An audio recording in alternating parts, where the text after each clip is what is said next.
Do please take your seats. So I wonder what picture comes to your mind when you think of the word gratitude. We've heard two stories from the Bible just now about gratitude, but I wonder what comes to your mind.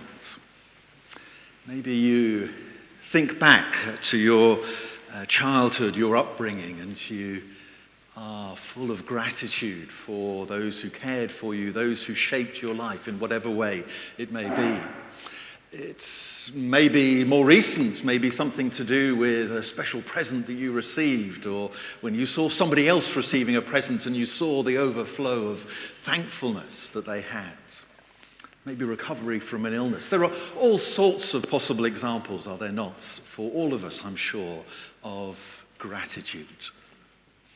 For me, one of the pictures I have in my mind actually comes from my own time working in West Africa. My wife and I had a number of years working in quite a remote part, actually, of West Africa, where we lived in a small village among people who, by our standards, certainly had very, very little. They were people who would spend their time in the fields, farming. If it was a good year, they would get enough from their fields, not just to feed themselves, but then to be able to go to the market and sell some of their produce. If it was not a good year, they would struggle even to feed themselves. We are talking very, very basic in terms of their living standards. And yet, on the occasion each year when we gathered in church for harvest, as I know you've been doing here, just looking around at some of the displays as well, on that occasion, they had a very particular way of celebrating harvest. I don't know how you do it here in particular, but for them it was a case of each person bringing something to offer in the harvest service. And at the appropriate point in the service, they would start singing, and then they would start dancing, and they would all come out from their pews, and they would literally come down the central aisle singing and dancing, carrying their few vegetables, their handful of rice, their few peanuts, whatever it may be, and they would lay it at the altar. There was an extraordinary sense of joy in what they did. Added to, on one occasion, in fact, by the fact that somebody decided it would be a good idea to bring a live chicken to offer in the service as well. Thankfully, I had my assistant, the reader, actually was with me, receiving some of these gifts as they were coming forward. So I made sure that he was the one in line to actually receive this live chicken, that he could then work out what to do with it. I assumed wrongly that he would know what to do with it. In fact, no sooner was it handed to him than it escaped. And we had the lovely vision then of him chasing around after this chicken all around the church, trying to catch it once again. It just added to the sense of joy and celebration in that moment. It is the case, is it not, that sometimes those who have least in life show the most gratitude for what they have. That sometimes actually when we have all that we want and maybe more, we nevertheless feel disgruntled that so-and-so seems to have even more than I do. And somehow that sense of gratitude drains away. In our two stories today, one from the Old Testament and one from the New, we have stories of people being healed of a terrible illness. Leprosy is indeed a terrible illness. It is still with us today in many parts of the world. Thankfully, it doesn't come with quite the same sense of shame and ostracism that it used to in the ancient world, where people with leprosy literally had to live in colonies separate from everybody else. Now we have a slightly better understanding of leprosy and what it means for people. So people are cared for in a different way. But at this time, it was not just a terrible disease for the individuals, but indeed they were shunned from society itself. So when it came to the fact that in the Old Testament we're told that this foreign soldier was healed of his leprosy, in the New Testament we're told of 10 people who came to Jesus, and Jesus healed all 10 of them, we can start to sense what their gratitude must have been, that this terrible disease had now been taken from them and they were somehow now being brought back into society itself. And yet the strange thing is, of course, that in the story that we're told about Jesus, of the 10 who were healed, only one came back to say thank you to Jesus. And the comment that Jesus makes is very interesting, because he comments on the fact that the one who came back was the foreigner. And indeed, in the Old Testament, it was the foreigner as well, the foreign soldier, the enemy of the people of Israel at that time. Again, there's something, mixed in all of that about the outcast and those who we would not think of as being a part of our community. And yet, these were the ones who showed most gratitude.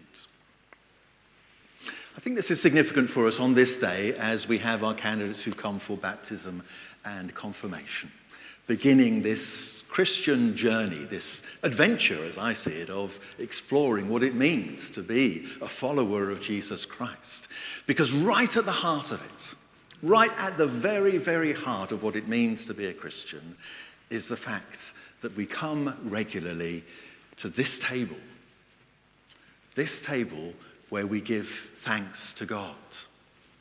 The words that I'll be saying shortly as we place the bread and the wine of Holy Communion on the table, the words that I'll be saying are sometimes called the words of the Eucharist. It's a Greek word, but it actually simply means thanksgiving.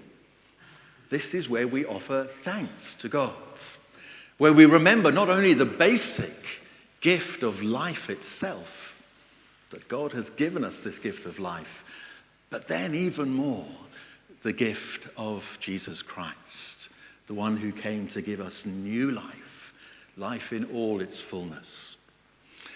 This is the heart of the Christian faith. If we strip everything else away from the Christian faith, this is the thing that we come back to again and again and again. And it's why it is the central act of our worship.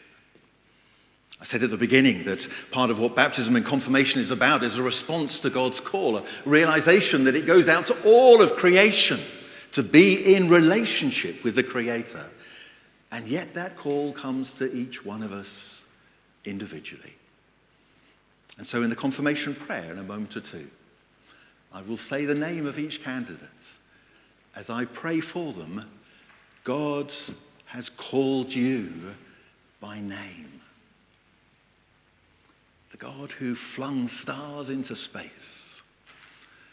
The God who created the mountains and the seas. This God has called you by name. Because God knows you through and through. And God loves you in a way that you cannot even imagine. And if that doesn't fill us with a sense of gratitude, then I'm not quite sure what will.